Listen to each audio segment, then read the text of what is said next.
춘천 한마음교회 뉴욕지부 남고은입니다. 자유로운 나라 미국에서 다양한 사람들을 접하면서 하나님의 말씀보다 사람의 생각을 더 중요하게 여겼던 제가 부활하신 예수님을 만나 참 진리를 깨닫고 복음을 증거하게 된 제 간증을 나누려고 합니다. 저는 고등학교에 입학하면서 캐나다로 이민을 가게 됐고 대학은 미국으로 가게 되었어요. 갈 수 있는 대학교가 몇 군데 있었지만 아빠는 제게 큰 물에서 배워야 한다며 무리를 해서라도 뉴욕으로 갈 것을 적극적으로 권면하셨어요. 대학은 제게 참 많은 것을 가르쳐 주었는데요. 새로운 기술, 새로운 문화뿐만 아니라 세상을 바라보는 다양한 시각을 접하게 되었어요.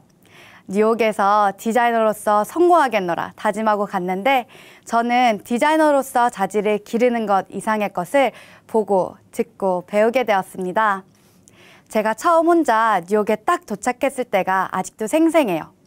성공의 꿈에 부풀어 뉴요커들과 함께 거리를 누비고 있는데 눈에 띄는 사람이 있었어요. 형광분홍 나시, 미니스커트, 망사 스타킹에 하이힐을 신은 흑인 여자였는데요. 워낙 키도 크고 눈에 띄는 의상이라 그랬는지 정처 없이 떠도는 제 눈에 몇 번이나 들어왔어요. 그런데 그 옆을 지나가며 그녀의 목소리를 들었을 때 저는 기절하는 줄 알았어요. 남자인 거예요. 깜짝 놀라서 자세히 보니 면도도 제대로 안 한 얼굴에 화장을 한 거예요. 와, 뉴욕엔 정말 각양각색의 사람들이 모여 살고 있었어요. 처음엔 이런 사람들을 보며 눈살을 찌푸리기도 했지만 다른 사람들은 신경도 안 쓰더라고요. 나중엔 저도 그냥 그러려니 했어요. 학교에서도 다양한 사람들을 만나게 됐었는데요. 나같이 평범한 1.5세 유학생, 집에선 페라리를 타고 다닌다는 재벌집 딸, 초등학생 아들을 둔 싱글맘, 레즈비언 엄마 사이에서 자란 아이, 마약하는 친구 등등 정말 다양했어요. 저는 학교를 다니면서 기숙사장을 맡았는데요. 나와 다르다고 틀린 것은 아니다라는 말을 많이 들었어요. 예를 들어 나에게는 먼지 하나 없는 게 깨끗한 것인데 상대방에게는 깨끗하다의 기준이 나와 다를 수도 있잖아요. 룸메이트들끼리 싸우고 마취할이 생긴 이유가 나와 다르다고 무조건 틀렸다고 단정 지어버리기 때문이라고 배웠어요. 실제로 제가 맡고 있던 층에 있는 백인 남자아이가 동양인 룸메이트가 총싸움하는 컴퓨터 게임을 좋아한다는 이유로 총기 사건의 주범이 될 수 있는 사이코와 못 살겠다며 한바탕 난리를 피우는 일이 있었어요. 꼭 총싸움하는 게임 좋아한다고 해서 사람을 죽이는 사람이 되는 건 아니잖아요. 이 일을 겪으면서 나와 다름을 틀림이라고 X표 치는 것이 어리석을 수도 있겠다는 생각을 했어요. 이렇게 다양한 사람들이 많이 사는데 전쟁 나지 않고 잘 살 수 있는 이유가 다른 사람의 가치관과 문화를 존중해주는 베이스가 깔려있기 때문이란 생각이 들었어요. 역시 큰 물은 다르구나 싶었죠. 그런데 이런 가치관은 제가 믿고 있는 신앙과 자꾸 충돌했어요. 저는 모태신앙이었고 나름 기독교인답게 착하게 살려고 노력하던 사람이었는데요. 성경에서는 혼전순결을 지켜야 한다. 동성애는 죄다. 나 외 다른 신을 섬기지 말아라. 이런 말들이 너무 적나라하게 나오는 거예요. 성경의 가치관으로는 하나님을 믿지 않는 사람들은 지옥에 간다는 건데 도저히 납득할 수가 없었어요. 게이라고 타종교를 믿는다고 남에게 피해를 주는 것도 아닌데 얘들 완전 착한데 나와 다르다고 틀렸다고 말하는 것은 상대방을 무시하는 경솔한 행동이라 생각됐어요. 나야 교회를 다니고 어릴 적부터 모태신앙으로 태어났으니 성경 말씀대로 살려고 노력해야겠지만 하나님을 믿지도 않는 친구들에게까지 그것들이 죄라고 말하는 것은 굉장히 무례한 것이라 생각했어요. 어렸을 땐 주일학교 선생님 말씀을 따라 친구들을 전도하고 그랬는데요. 더 이상 믿지 않는 애들에게 교회를 다니라고 권할 생각도 필요도 느끼지 못했어요. 사람들과 두루두루 친했던 제 비결은 나에게 피해를 주지 않는 이상 상대방이 뭘 하든 쿨하게 넘어갔기 때문이었는데요. 전도를 한다는 것은 이런 나의 쿨한 모습을 무너뜨리는 말도 안 되는 일이라고 생각했어요. 제게는 친구들이 더 소중했고 하나님 말씀보다 지금 내가 보고 듣고 있는 사회적 현실과 내 가치관이 더 높았기 때문에 성경책에 뭐라고 적혀 있건 상관없었어요. 이런 제가 하나님의 말씀을 정면으로 맞닥뜨리는 계기를 갖게 되었습니다. 춘천 한마음교회를 다니는 고모를 통해 제가 한국을 방문하게 된 거예요. 고모는 틈만 나면 제게 예수님의 부활에 대해서 말씀해 주셨는데요. 사실 저는 제가 춘천 땅에서 뉴욕에서보다 더 크고 넓은 세상을 보게 될 줄은 꿈에도 생각하지 못하고 있었어요. 고모의 권유로 저는 신앙훈련을 위해 교회 기숙사에 들어가게 되었는데요. 들어간 첫날부터 완전 싫었어요. 지난 1년간 고모는 예수님의 부활만 귀가 아프도록 전하셨는데 거기서는 부활을 얘기하면 너무 좋아하시는 거예요. 그래서 전 성도님들이 질문하시는 것에 무조건 부활이라고 대답했죠. 예배를 드리고 오늘 뭐가 좋았니? 물어보시면 예수님이 부활하셨다는 게 참 좋았어요. 한마음교회 책자를 읽고 무슨 말씀이 마음에 남았니? 물어보시면 예수님이 부활해 주셨다는 게 참 감사하다는 생각이 들었어요. 이렇게 대답했어요. 그러면 성도님들께서는 또 너 예수님이 왜 부활하셨는지 아니? 부활이 왜 이렇게 중요한지 알겠니? 이렇게 물어보시는 거예요. 1년간 고모와 말씀 교제를 해본 제 경험상 이 교회는 부활만 말하면 정답인데 자꾸 부활에 대해 다시 물어보시는 거예요. 아니, 부활이 좋았다는데 왜 좋았냐고 물어보면 어쩌라는 거냐고요. 좋으면 좋은 거지. 뭔가 새로운 걸 더 알려주고 체계적인 훈련 프로그램이 있어서 한국까지 오라고 한 줄 알았더니 이미 제가 다 알고 있는 부활만 얘기하니까 미쳐버리겠더라고요. 부활, 부활, 부활. 저는 부활에 붙자도 듣기 싫었어요. 이렇게 높아진 제 마음을 확 낮추는 사건이 있었는데요. 새벽 예배 시간에 목사님께서 로마서 10장 9절 말씀을 찾아주시며 칠판에 십자가 플러스 부활, 주대심 이렇게 크게 적으시더니 십자가와 부활만 믿는 것은 반쪽짜리 복음을 믿는 것이다. 이분을 주인으로 믿어야 100% 완성된 복음을 믿는 것이고 구원이 있다 라고 말씀하시는데 제가 딱 알겠더라고요. 아, 난 십자가와 부활 사건을 지식적으로만 알고 있었구나. 이제껏 제겐 예수님이 부활하신 건 부활하신 거고 제 삶과는 아무런 상관이 없었던 거예요. 그런데 로마서 14장 말씀에 예수 그리스도께서 나의 주인이 되어주시기 위해 부활하셨다는 거예요. 주인. 저는 큰 일을 앞두고 경건하게 주님 이건 꼭 해주실 거죠? 아멘. 또 급할 때는 주여 이거 빨리 해주세요. 아멘 아멘 아멘 이렇게 기도했었거든요. 주님, 주여 이런 단어들은 하나님을 부르는 많은 이름들 중 하나였을 뿐이지 부활하신 예수님이 실제로 내 주인이라서 그렇게 부른다는 것을 알지도 못했고 한 번도 생각해보지 않았던 거예요. 부활을 통해 예수님이 나의 주인이라는 게 너무 확실해졌어요. 사람이 자신의 의지로 아무리 많은 것을 할 수 있다고 해도 죽음 후엔 자기 의지로 할 수 있는 게 아무것도 없잖아요. 손가락 하나 까딱 못하잖아요. 그런데 예수님께서 죽으시고 3일 후에 부활하셨다니요. 부활하신 예수님이 하나님이었어요. 나의 주인이 예수님이라는 것이 선명해지니 고리타분했던 성경책이 새롭게 보였어요. 예수님이 누구신지가 알아지니까 성경 말씀이 다 하나님 말씀이고 절대적 진리라는 게 알아졌어요. 그리고 동시에 제가 어떤 죄를 짓고 있는지 보였어요.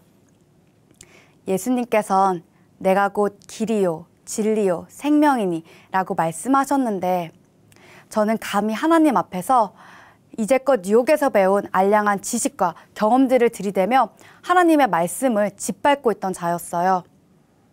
나를 만드신 분 앞에서 하나님, 저는 하나님 말씀보다 제 생각이 더 맞다고 생각해요. 저는 남한테 피해 안 주고 착하게 사는 사람들을 죄인이라고 생각하지 않아요. 이러고 있었던 거예요. 하나님의 미련한 것이 사람보다 지혜 있고 라는 말씀처럼 죄의 기준은 내가 정하는 것이 아니었어요. 하나님께서 우리의 주인이 되어주시기 위해 이 땅에 오셨다 가신 예수님을 믿지 않은 것이 근원적인 죄라며 회개하라고 하셨어요. 부활하신 예수님 앞에 제가 죄인이라는 게 적나라하게 드러났어요. 나를 위해 생명도 아끼지 않으신 분의 사랑을 짓밟고 있는 제 모습이 얼마나 악랄하던지요. 이제껏 예수님을 믿지 않고 제가 주인 되어 살아왔던 죄를 진심으로 회개하게 되었습니다. 천지개벽보다 더 큰 사건인 부활 앞에서 제 모든 세상적 기준이 한 방에 와르르 무너져 버렸어요. 드디어 지체들이 말하던 부활이 왜 이렇게 중요한지 알게 되었어요. 예수님의 부활은 보이지 않는 하나님, 2000년 전에 오셨다 가신 예수님과 지금 현재 제 삶을 이어주는 유일한 사건이었습니다. 성경을 통해 보이는 것뿐만 아니라 보이지 않는 세계에도 눈이 떠져 버렸어요.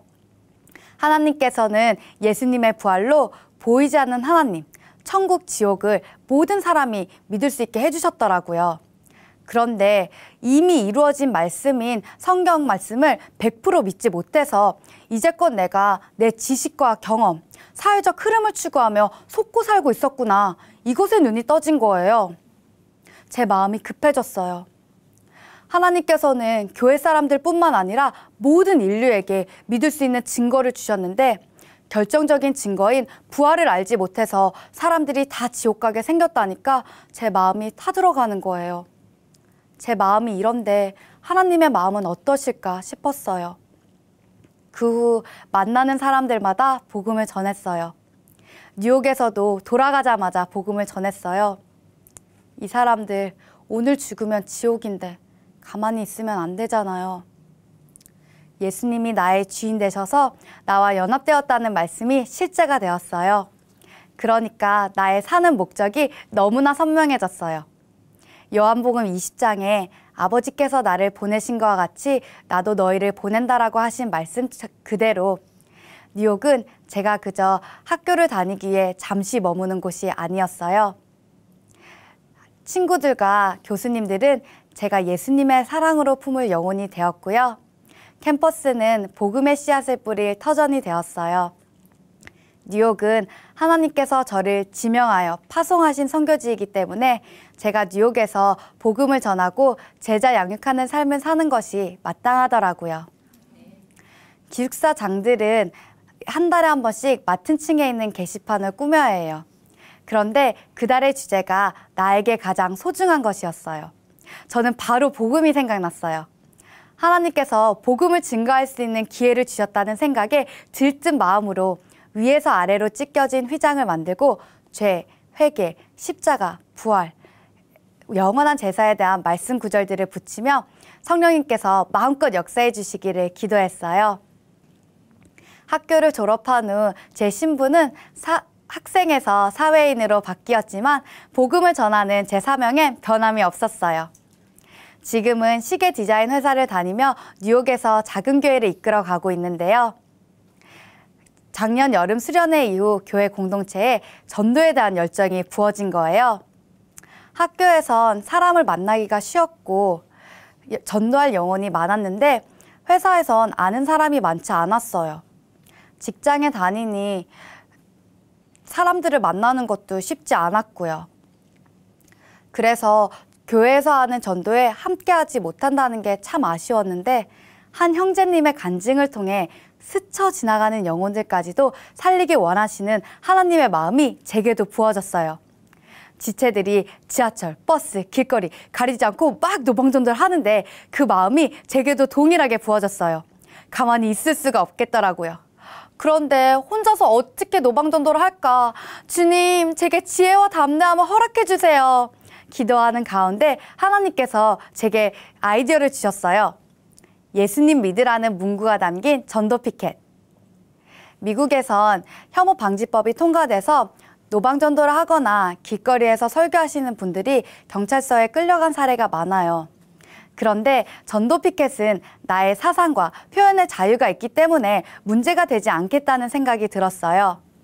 저는 사실 돌이라도 맞을 각오로 출근길에 전도 피켓을 들고 다녔는데요. 제 마음은 비장했는데 오히려 사람들이 저를 격려해 주시더라고요. 마치 하나님께서 오나 내가 너와 함께한다 화이팅! 이라고 말씀해 주시는 것 같았어요. 한 번은 예수천당 불신지옥이라고 적힌 전도 피켓을 들고 가는데 동성 커플이 저를 보고 씩 웃더니 제 앞에서 키스를 하는 거예요. 그들의 행동에 당황했어요. 그런데 부활을 몰라 말씀을 내 마음대로 해석하고 하나님을 대적했던 제 옛모습이 생각나며 마음이 안타까웠습니다. 사실 예전엔 교회를 다니면서도 게이 친구들에게 동성애가 죄라고 말해준 적이 없어요. 왜냐하면 죄의 기준을 제 생각과 경험대로 잡았었기 때문이에요. 그런데 예수 믿지 않은 것이 지옥 갈 죄라는 게 알아졌을 때 내 친구들도 예수님을 믿고 돌아왔으면 좋겠다라는 생각이 들었어요. 제 SNS에 죄의 길로 몰고 가는 동성결혼을 반대한다는 글을 올렸는데요. 왕따가 되었습니다. 너 이런 애였냐는 반박 댓글이 달리고 따지는 쪽지도 왔어요. 저는 동성애를 혐오하는 발언을 한 적도 없고 동성애자라고 멸시천대한 적도 없어요. 근원적인 죄가 뭔지 알려주신 하나님의 마음은 분명 동성애자들도 죄를 회개하고 하나님께로 돌아오길 바라시는 마음일 텐데 우리 모두를 위해 생명도 아끼지 않으신 분의 사랑을 오해하는 것 같아 마음이 아팠어요. 또 한 번은 지하철에서 전도 피켓을 들고 있는데 한 아저씨가 다짜고짜 나가라는 거예요. 제가 보기엔 마약을 한 것 같았어요. 제가 들고 있는 게 마음에 안 든다며 당장 나가라고 경찰에 신고하겠다고 협박을 하는 거예요. 처음엔 너무나 당황스러웠어요.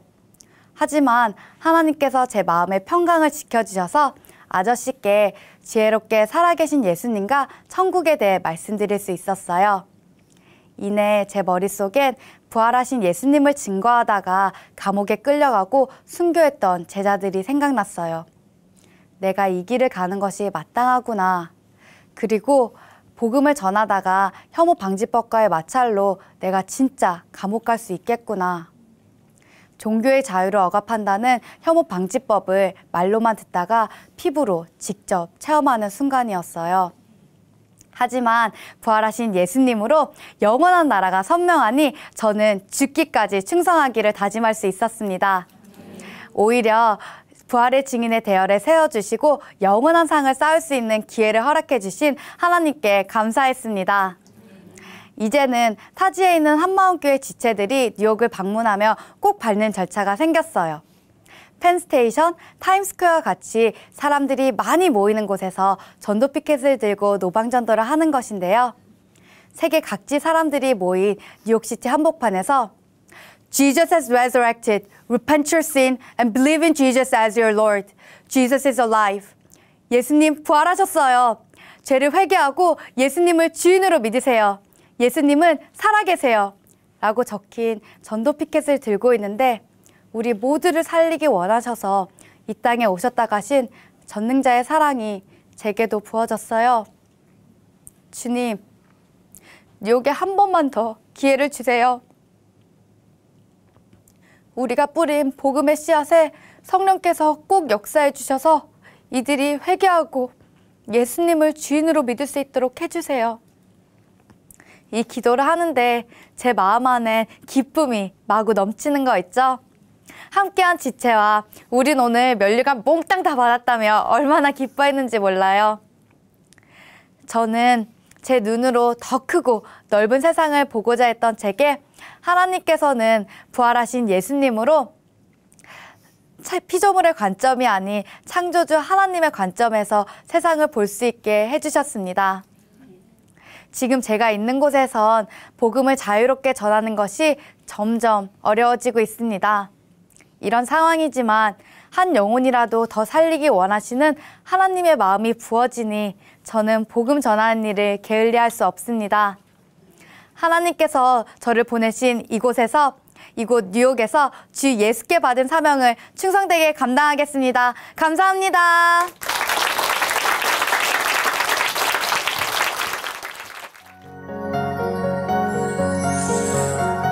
세계선교의 중심 채널, C 채널.